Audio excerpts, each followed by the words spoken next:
السلام علیکم ورحمۃ اللہ وبرکاتہ۔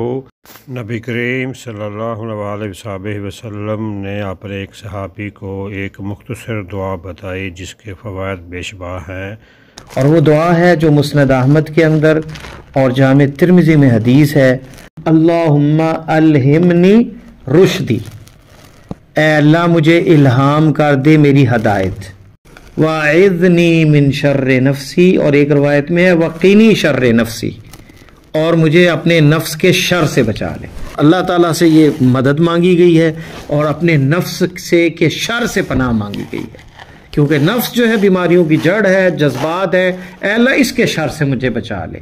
اور اللہ تعالیٰ سے بڑا معتصم نہیں ہے جو بچانے والا ہے، اللہ سے بڑا ملجا ماوا کوئی نہیں ہے جو انسان کی حفاظت کرے۔ اللہ تعالیٰ سب سے بڑا محافظ بھی ہے اور سب سے بڑا بندے کا کارساز اور اس کا مددگار بھی ہے۔ تو اس میں توحید بھی ہے کیونکہ اللہ سے سوال ہے، اللہم الہمنی رشدی۔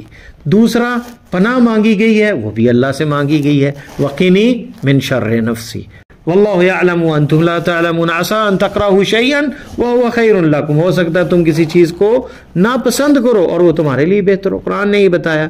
وعسى ان تحبوا شیئا، ہو سکتا ہے تم کسی چیز سے محبت کرو، وہو شر لکم، اور وہ تمہارے لیے بری ہو، واللہ یعلم وانتم لا تعلمون، اللہ جانتا ہے اور تم نہیں جانتے۔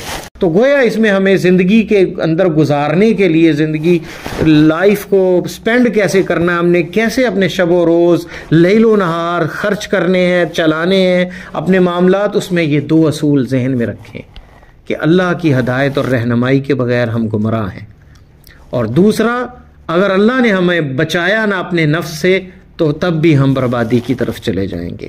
نفس کی نہ سنیں، اللہ کی ندا سنیں، شریعت کی پاسداری دیکھیں۔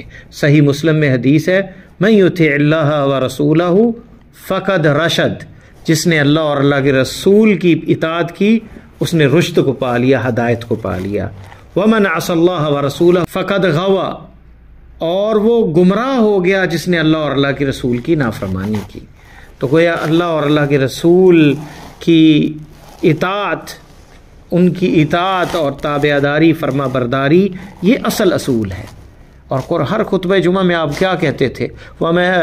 یا ایھا الذین آمنوا اتقوا اللہ، یا ایھا الذین آمنوا اتقوا اللہ وقولوا قولا سدیدا یصلح لکم اعمالکم ویغفر لکم ذنوبکم، اے ایمان والو اللہ سے ڈر جاؤ، سیدھی سیدھی بات کیا کرو، وَيُصْلِحْ لَكُمْ أَعْمَالَكُمْ، سیدھی بات کرنے سے تمہارے اعمال درست ہو جائیں گے، گناہ معاف ہو جائیں گے۔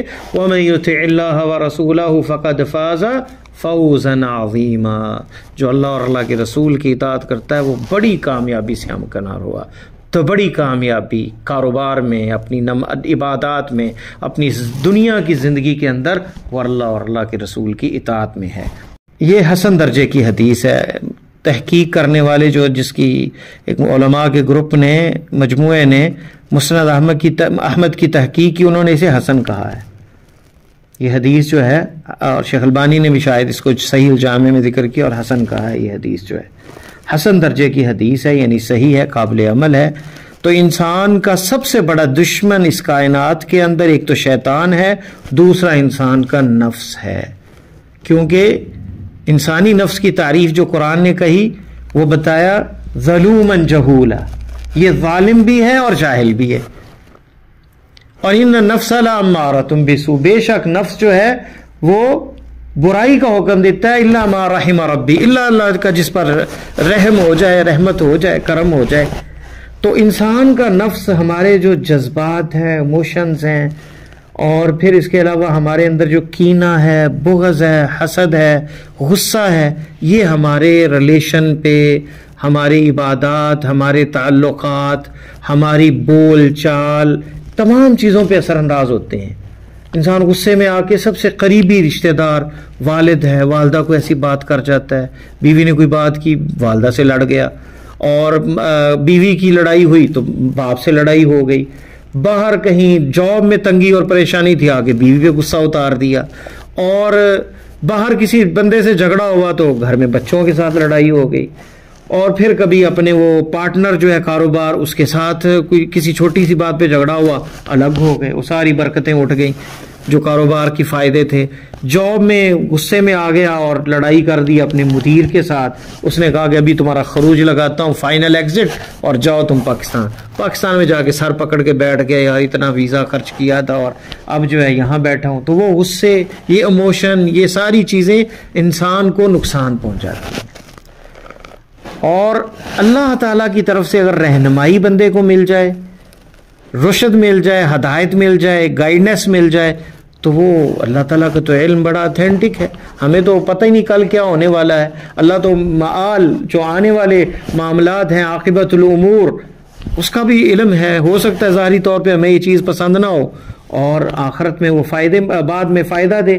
ہر معاملے میں، دنیا ہے، دین ہے، ہر معاملے الہمنی رشدی، کہ بندہ صحیح فیصلہ لے سکے اپنے کاروبار میں، اپنی جاب میں، اپنے ریلیشن میں، اپنی رشتہ داریوں میں. بیٹی کا رشتہ کرنا ہے، بہن کا کرنا ہے، اپنا کرنی شادی، کاروبار فلاں کو شامل کرنا ہے نہیں کرنا، سارے معاملات میں الہمنی رشدی.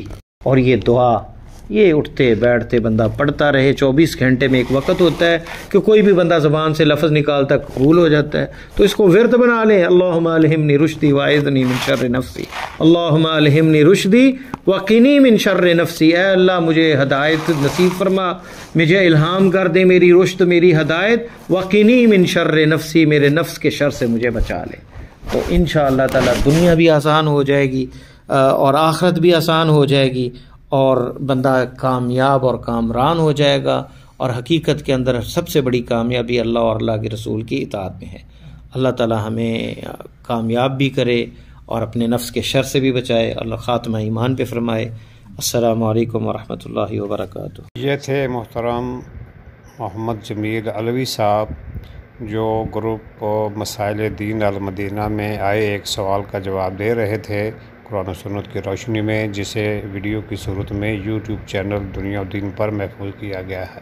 دینی سوالات کے فری جوابات کے لیے گروپ مسائل دین المدینہ میں شامل ہونے کے لیے 00923352520207 00923167983575 00923452095491.